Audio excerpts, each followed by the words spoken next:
Kaakati mugamba mutya abalungi abeekuumira ku Senga Phase 256 mbaaniriza ati nate olunaku olwaleero. Gyo ekyo nabagambye nti mbadde n'emboozi gye mbadde ngoberera naye nga nina kye nninda okugyogerako. I had a lot of remarks which I wanted to do kubanga kimmanyi nti kisobola okuyambako omuntu omulala. Sijyogerako nti njyogerako ngambe ntya. Tinjogerako mu mbeera oba nti nino jyogerako like I must know. It's not like I must. But mpulidde nti neetaagisa oba kinneetaagisa. Embeera ya Mirembe ne Nsambya. Nasomesaako ku nurses, but we did not go so deep in that conversation. And I was waiting for her interview. Era njiwadde obudde bwange essaawa emu n'eddakiika 11 nga mpuliriza mboozi y'omuwala oyo. Nali waneno ne muganda wange nga Mirembe ag'omukwano ne Nsambya, and I was like, bintu nga babivuga ku supiidi. Nze mtero gamba abantu anyways abagenda mu relationship and you come to me and you talk to me about your relationship. Nankugamba nti relationship yonna ng'omuntu agivuga supiidi ng'ate agivugira ku side emu. Eyo nze nkulagira ogiddukemu oba nkusaba ogiddukemu. Singa obeera n'omusajja oba n'omukazi nga talinda kuwuliriza gwe kyosalawo. Like weesanga nti decisions zo zibeera first okukolebwa nga si gwe azikozeewo. Ti mazima nandibadde sisalawo bwe nti but given the circumstances oba given the situation nsazeewo bwe nti. Omusajja yakakudeetinga omwezi gumu oba ebiri akusabye proposal. Naye ng'engeri gy'asabamu proposal toyina bw'ogaaniro tosobola kugaana. Takulekedde we out of okugaana ng'era bw'ogaana ogenda kulabika ng'omubi. Ogenda kulabika nga gwe atasiima, ogenda kulabika nga gwe atamwagala, naye nga mu mutima wandibadde weetaagayo akadde akawanvuko okwetegereza omuntu oyo. Mirembe ne Nsambya bw'owuliriza emboozi ye, I really like the way she carried herself, kubanga engeri gy'abadde ayogeramu ku mboozi ye oba engeri gy'abadde ayogeramu ng'ebintu ebimu abihintingako but in a way of not like kubira ddala nti akuba ku ye naye ng'ate ayogera ku ye. She's like abantu babiyitamu. Abantu bakola bwe bati. A lot of stuff is going on behind closed doors mu abantu bye mutamanyi. Era nze ntero bagamba nti ne bwemba nze Senga Faith abamu n'otunuulira n'ogamba nsaba nfuna omukazi ng'oyo Senga Faith ne kugamba mukwano linnya mukko. Senga Faith oliza obutamusobola. I'm not saying I'm struggling or going through anything. Mental I'm very stable and health-wise I'm very okay. So alhamdulillah. Relationships I'm okay. Health-wise I'm okay. But not everyone. Alina omukisa okuba nga ebintu bye bitambula ng'ebyange bye bitambula. Okitegeera. Bantu bange abalungi. Ebiseera ebisinga bw'oba oli mu relationship ng'owulira toli musanyufu. You are not supposed to be there. Don't stay. Si byampaka. It is not mandatory for you to stay in this relationship. Please. Obulamu bugagga ate obulamu kye mulina okumanya tebulina superior. Abantu abasinga mu losing the sanity in relationship. Ate bwe kijja kuzina relationship za social media. People are forced to stay in relationships because abantu ba social media ngenda bannyonnyola ntya. Be bamukwanira. Be bakukkirizisa. I know some people are even forced to say yes to relationships yet they didn't mean to say yes. But ne bakakibwa. Because family, because mikwano, because naye kaka naye sanga nga dating omuntu. Omusajja akusobya ne yeetonda naye n'atakyusa bye yeetonze. Oyo muveeko. Omusajja akozesa social media okubalaga nti like nze ndi mulungi oba okulaga nti nze nkwagala. Kubanga bwemba ne wanyiziza privately. Lwaki weetondera ku social media? Bulijjo njagala okwogera ku nsonga ya Mirembe ne Nsambya, but I did not know the depth of the thing, how it is, and I wanted to know from her. I wanted to sincerely understand from her side before even making a remark.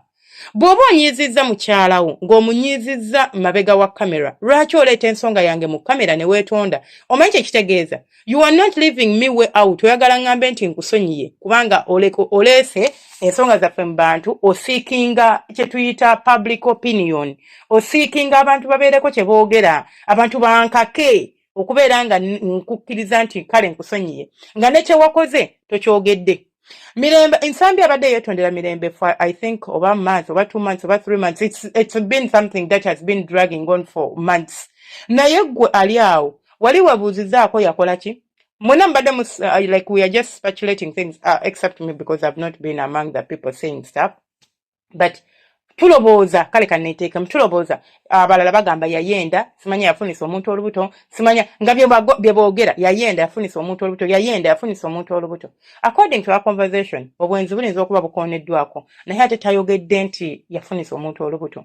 Okitegeera antayogedde nti obwenzi yensonga yokka ebadde ina okwetondebwako bw'oba osazeewo kunneetondera publicly kale ne kyewakola kyogere abantu bandeetera okubeera nga bategeera nti yadde tebannaba kunkuba banga bagenda kunkuba ku nsongayo bategeere nti weetonda ku kino tibanaye neetondera mukyala wange Faith kubanga nayenda oba Faith wali onjagala nnyo I betrayed your trust nenfuna omukyala omulala nemufunisa n'olubuto naye nkwegayiridde ensobi sirikiddira era n'omukyala gwe nafunisa olubuto era nsinja kumulabirira kubanga buvunaanyizibwa wange because you must, it is your responsibility.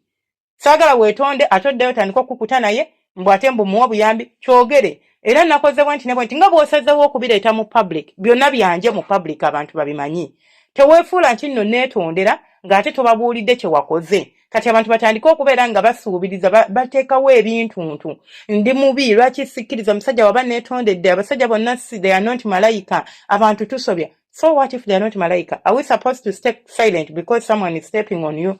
Kubanga basajja bonna si bamalaika. Are you not supposed to come out and say bana enough is enough kubanga basajja bonna si bamalaika? Are you not supposed to quit if you feel you can no longer push through with whatever is going on in your life? Kubanga basajja bonna si bamalaika.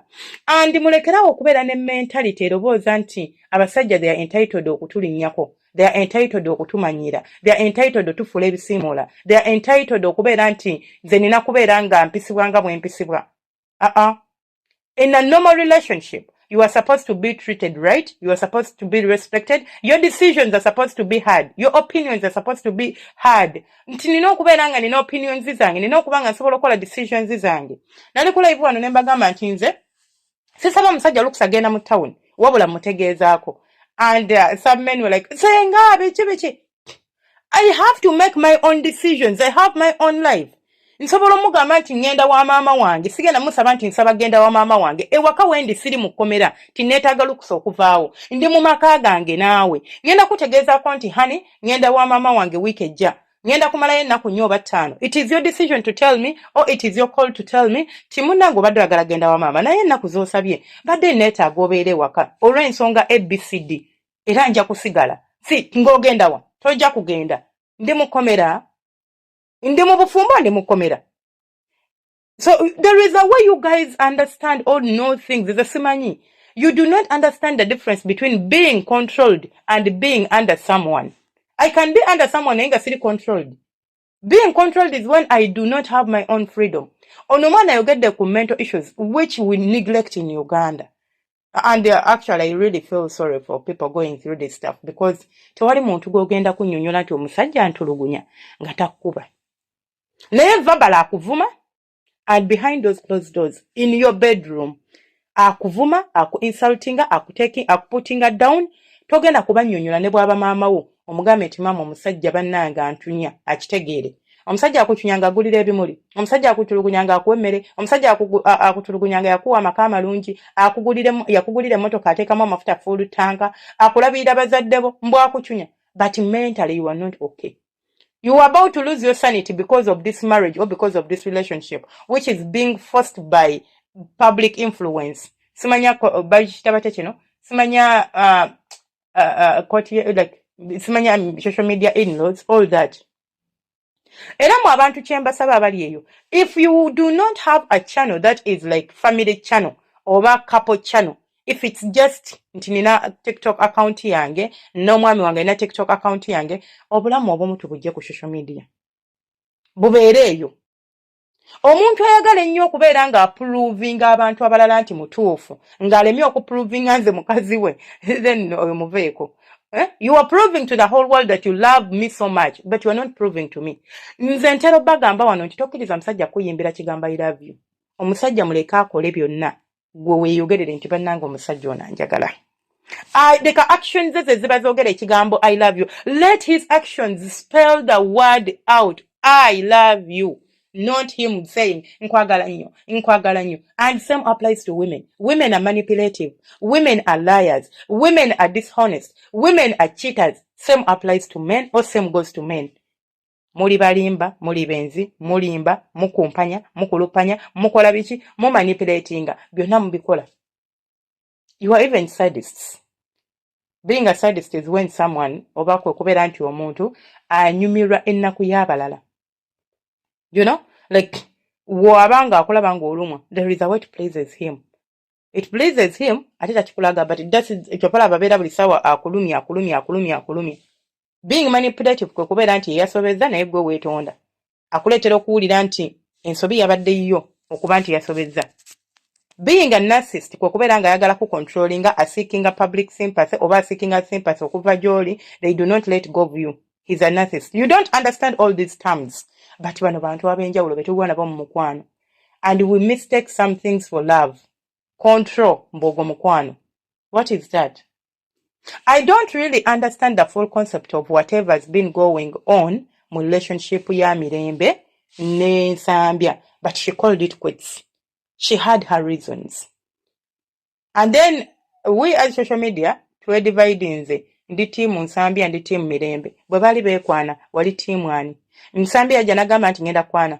Actually, the way things were even unfolding ku side yaabwe, leero mwaka ekwana dakiika 2 amusindikiddawo. Yamusindikirawo n'ekirabo kya ddole nga nange ndaba. And then my sister loves TikTok more than me. She used to tell me, hey, what happened? Obananga omuwala ono akola curtains. Njagala agende ewaffe naffe tuteremu curtains. I really love her. You know? Then, yafunye guy wano, munange bato, munange bichi, and we used to talk about them like that. Of course. Naye, where is this relation? Like, Dachikemo, he proposed, Dachikemo, bakubye embaga. Hey! That speed. And judging from what the girl was saying, she had to make these decisions, see, out of love.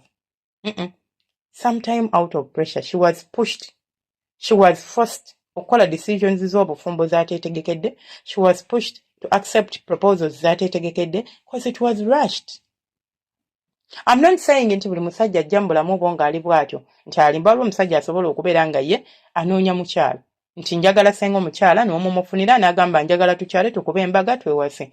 Tanoonya na laavu ojja kujja oluvannyuma. Ye anoonya mukyala wakuteeka waka kulabirira baana be. Anoonya laavu taginyonya bw'atyo.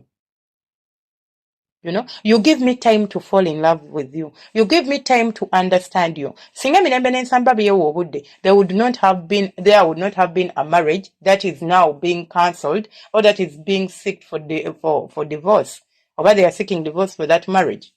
Bino bwembe bagamba nga mugamba nti kinze mbaga swana kufumbula omusajja nga tannanzinamu. Nsisobola kufumbula omusajja nga sinnabeerako kubeerako ow'o mwezi gumu. Like in the same house. I want to stay in the same house with you. Ndabe empisa zo. Kubanga nkimanyi omba sibeera naawe osobola okwekuŋŋaanya, osobola okwekweka, osobola okukola ki. Naye bwe nnaaba nga tusula mu nnyumba y'emu, togenda kusobola kubeera nga weekweka ennyo. Ngenda kubaako bye nkuzuulako. Ngenda kubaako bye nkutegeerako. Ntegeera oba ddala nkusobola oba sikusobola. Kale. Sigenda kulandaga nnyo nensigala nga nze Senga Face 256 temwerabira ku subscribinga ku likinga no commentinga. Nsaba Allah banjagalire abankuumire temujjango ku bantu bange. Mwebale kubeerako, mwebale kugoberera, mwebale ku subscribinga, mwebale byonna. I really appreciate your time. Mwabangoberera. Naye, please, mulina okutegeera ebintu bino. Relationships si muzannyo, obufumbo si muzannyo.